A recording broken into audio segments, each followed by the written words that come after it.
जय श्री गणेश। राधे राधे मित्रों आइए गणेश पुराण से द्वितीय खंड का पंचम अध्याय शुरू करते हैं। अध्याय का विषय है गजानन का पुनर्जीवन दान वर्णन। देवताओं की प्रार्थना पर शिवजी ने कुछ देर विचार किया और फिर बोले, देवताओं, उत्तर दिशा की ओर जाओ। मार्ग में जो भी प्राणी प्रथम दिखाई दे उसी का सर काट लाओ और गणेश के कबंध पर जोड़ दो।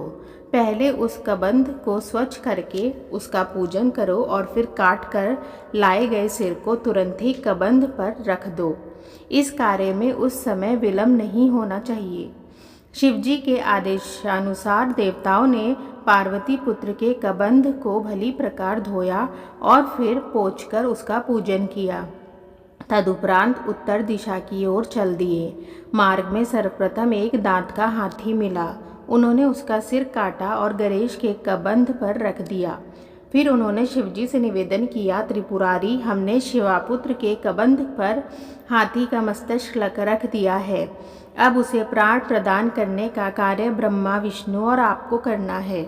कबंध पर सिर रखे जाने के समाचार से सभी उपस्थित जन प्रसन्न हो उठे। फिर समस्त देवताओं ने शिवजी के चरणों में प्रणाम करके निवेदन किया, जगदीश्वर, आपके जिस दिव्य तेज से हम उत्पन्न हुए हैं वही तेज वेद मंत्र द्वारा इस बालक में प्रविष्ट हो, ऐसी कृपा कीजिए।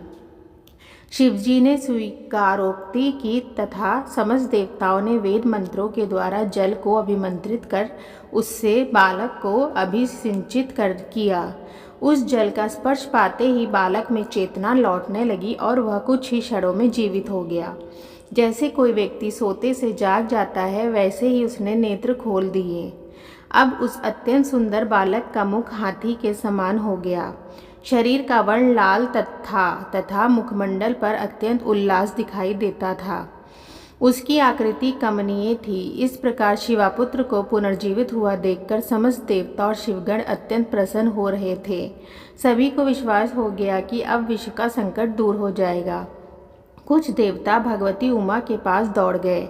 उन्होंने माता के चरणों में प्रणाम कर निवेदन किया, गणेश जननी, आपका पुत्र पुनर्जीवित हो गया है। अब आप पूर्ण रूप से प्रसन्न हो जाइए। देवेशी, पुत्र का पुनर्जीवित होना सुनकर पार्वती जी उधर दौड़ पड़ी और अपने पुत्र को जीवित देखकर अत्यंत प्रसन्न हुई।